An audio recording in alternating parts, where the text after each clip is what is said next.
એમાં તમને બધાને ખબર છે કે ગુજરાત સરકાર, હમણાં હું બજેટ વાંચતો હતો, સમજવા જેવી વાત છે. ફેબ્રુઆરી મહિનામાં બજેટ સત્ર આવવાનું છે, એટલે હું એનો અભ્યાસ કરતો હતો કે મારે શું બોલવું, કેમ બોલવું, કયા વિષય ઉપર કેટલી વાત રાખવી, વગેરે વગેરે. એક સરસ વાત એ ધ્યાન ઉપર આવી કે આખા ગુજરાતની સરકારનું અંદાજિત બજેટ 3 લાખ કરોડ રૂપિયા આસપાસ છે એક વર્ષનું. એટલે એક વર્ષમાં ગુજરાતની સરકાર અંદાજે 3 લાખ કરોડ રૂપિયાનો વહીવટ કરે છે, એટલે કે પૈસાનો ખર્ચો કરે છે, સરકારમાંથી ખર્ચો થાય છે. શાળા, દવાખાના, રોડ, આ તે જે કાંઈ હોય તે, એ આખા 3 લાખ કરોડમાંથી ઓછામાં ઓછા 40% રૂપિયા સરકારી પગાર પાછળ વપરાઈ જાય છે. 40% રૂપિયા 3 લાખ કરોડ એટલે સરકારના આખા બજેટના 40% રૂપિયા પગાર ચૂકવવામાં જાય છે.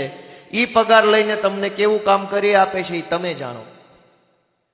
શિક્ષણ, ખેતી પાછળ કેટલા રૂપિયા વાપરે છે સરકાર? માત્ર 4% રૂપિયા. 3 લાખ કરોડનું આ બજેટના માત્ર 4% રૂપિયા ખેતી પાછળ વપરાય છે. કેટલા થયા ભાઈ? ગણિત જેને પાક્કું ફાવતું એ બોલો, કેટલા થયા દોસ્તો? ખેતી પાછળ 4%, શિક્ષણ પાછળ 5-6%, આરોગ્ય પાછળ 6%, આવી રીતે સરકાર પૈસા વાપરે છે આખા રાજ્યમાં. પણ પગાર પાછળ 40% રૂપિયા વપરાઈ જાય છે.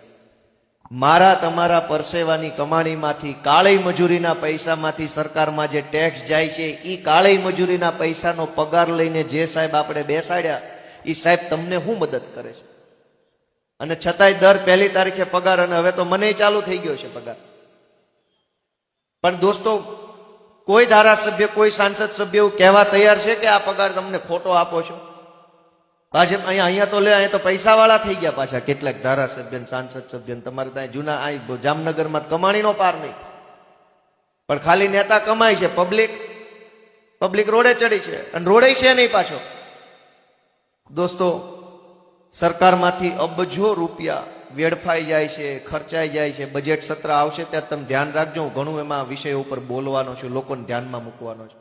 એવા અનેક વિષયો મારા ધ્યાનમાં આવ્યા છે.